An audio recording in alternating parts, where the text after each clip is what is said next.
आज की वीडियो आप सभी के लिए काफ़ी ज़्यादा इम्पॉर्टेंट होने वाली है। सीटेट 2022 नोटिफिकेशन के साथ साथ BEd admission, UP board result और रेलवे को लेकर के इम्पॉर्टेंट अपडेट है, तो आप लोग वीडियो में लास्ट तक बने रहिएगा।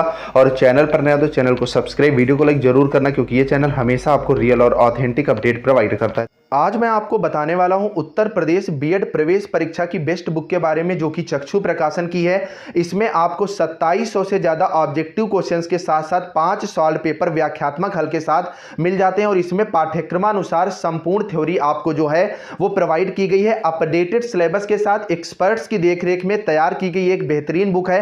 अगर इसके प्रीवियस ईयर पेपर की बात करोगे तो बिल्कुल सटीक तरीके से इसे रखा गया, और उसके बाद आपको इसमें डिटेल से व्याख्यात्मक सोल्यूशन जो है वो प्रोवाइड करा दिया जाता है, जो कि आपकी तैयारी को और भी ज्यादा जो है वो मजबूत करता है। मतलब आपकी एंट्रेंस एग्जाम की तैयारी के लिए अन्य बुक से काफी ज्यादा बेहतर है। तो ऑनलाइन खरीदने के लिए लिंक नीचे डिस्क्रिप्शन में, पड़ोस की बुक स्टॉल से भी आप खरीद सकते हैं। इसी के साथ साथ चक्षु प्रकाशन की और भी बुक मार्केट में अवेलेबल है, जिन्हें आप ऑनलाइन और ऑफलाइन दोनों माध्यम से जो है परचेज कर सकते हैं। तो देरी ना करते हुए हम लोग बढ़ेंगे। तो सबसे पहले यहां पर सीटेट जुलाई 2022 नोटिफिकेशन को लेकर के कल जो है बड़ी अपडेट यहां पर निकल करके आई है कि दोस्तों आपको बता दें कि सीबीएसई इससे पहले 25 मई को सीटीटी जुलाई 2022 का विज्ञापन जारी करने वाला था, लेकिन 25 मई को भी विज्ञापन जारी नहीं किया गया। सीटीटी जुलाई 2022 विज्ञापन जारी होने में हो रही देरी को देखकर यही उम्मीद जताई जा रही है कि सीटीटी जुलाई 2022 का विज्ञापन जून माह के प्रथम सप्ताह में जारी किया जा सकता है। हालांकि सीबीएसई की तरफ से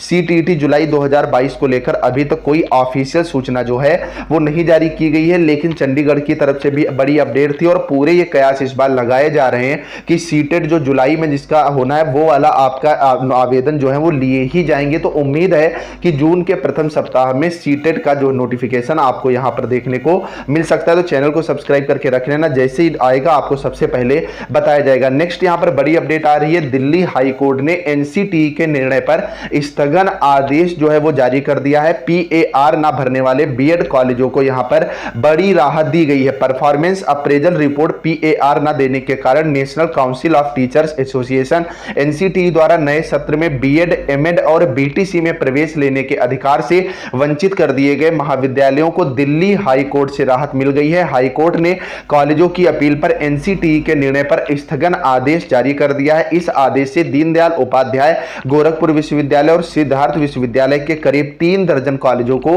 राहत मिली है। इसी के साथ साथ अन्य भी बहुत कॉलेज जैसे सीसीएसयू से भी जो संबद्ध थे, मतलब जिन्होंने अप्रेजल रिपोर्ट नहीं भरी थी, उनके इस सत्र को शून्य कर दिया था एनसीटीई ने, और उनके इस सत्र पर खतरा मंडराने लगा था। और इसके लिए बीएड छात्रों के लिए भी यहां पर बुरी ही खबर निकल करके आ रही थी कि हजारों की संख्या में इस बार सीट जो है वो कम हो जाती। लेकिन अब यहां पर कोर्ट ने भारी राहत दी है, और अप्रेजल रिपोर्ट ना भरने वाले जो है कॉलेज, उनका भी सत्र जो है शून्य नहीं किया जाएगा। एनसीटीई ने बीते वर्ष सभी प्रशिक्षण संस्थानों के लिए प्रतिवर्ष अपना परफॉर्मेंस अप्रेजल रिपोर्ट देने की नई व्यवस्था की थी। यह भी कहा गया था कि जो संस्थान ऐसा नहीं करते हैं उन्हें अगले सत्र से बीएड, एमएड और बीटीसी पाठ्यक्रम में प्रवेश की अनुमति नहीं दी जाएगी। कॉलेजों के प्रबंधन को एनसीटीई की यह व्यवस्था नहीं भाई, इसलिए हाईकोर्ट चले गए। हाईकोर्ट की सिंगल और डबल बेंच से राहत नहीं मिली तो उन्होंने सुप्रीम कोर्ट में गुहार लगाई। सुप्रीम कोर्ट ने भी उन्हें राहत देने से इनकार कर दिया और पीएआर देने की अनिवार्यता पर मुहर लगा दी। उसके बाद एनसीटीई ने उन कॉलेजों की सूची जारी कर दी जो रिपोर्ट ना देने के कारण प्रवेश से वंचित कर दिए गए हैं। इससे परेशान कुछ कॉलेजों ने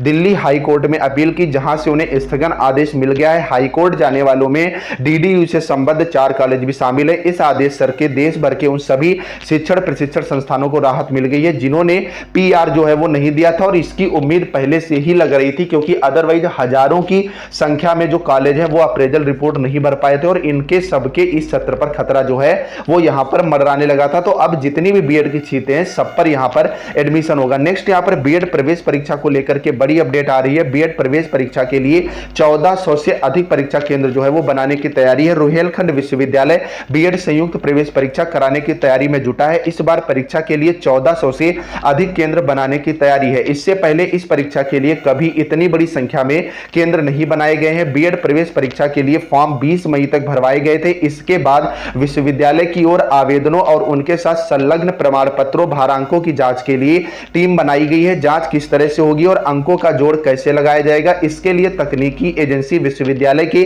25 से अधिक शिक्षकों को प्रशिक्षण दे रही है। इसी के साथ साथ विश्वविद्यालय परीक्षा केंद्रों का निर्धारण करने में भी जुट गया है। इस बार 1400 से अधिक परीक्षा केंद्र बनाने की तैयारी है। प्रत्येक जिले में बीएड प्रवेश परीक्षा के लिए परीक्षा केंद्र जो है वो बनाए जाएंगे और इसका एग्जाम जो है वो जुलाई के प्रथम सप्ताह में कंडक्ट कराए जाने की पूरी उम्मीद है और जो एडमिट कार्ड है वो जून माह के अंतिम सप्ताह में जारी कर दिया जाएगा। 7 लाख के आसपास इस बार फॉर्म जो है वो पड़े हुए हैं। बीएड कॉलेजों की तरफ काफी ज्यादा स्टूडेंट्स का क्रेज जो है वो बढ़ रहा है। नेक्स्ट यहां पर रेलवे को लेकर के बड़ी अपडेट आ रही है। रेलवे ने अपने 50% के आसपास पदों को समाप्त करने की जो है वो घोषणा करी थी, तो इसी के तहत अगर आप देखोगे तो इतिहास बन जाएंगे रेलवे के कई पद और आने वाले समय में रेलवे बोर्ड में भी भर्ती की उम्मीद बिल्कुल ना के बराबर हो जाएगी। उत्तर मध्य रेलवे में अगर योजना के अनुसार गैस संरक्षक श्रेणी के 10,000 से अधिक पद खत्म किए गए तो टाइपिस्ट, सहायक रसोइया, बिल पोर्टर, सैनिटरी हेल्पर, माली, दफ्तरी, बढ़ई, painter, assistant salesman, catering assistant, valveman सहित कई पद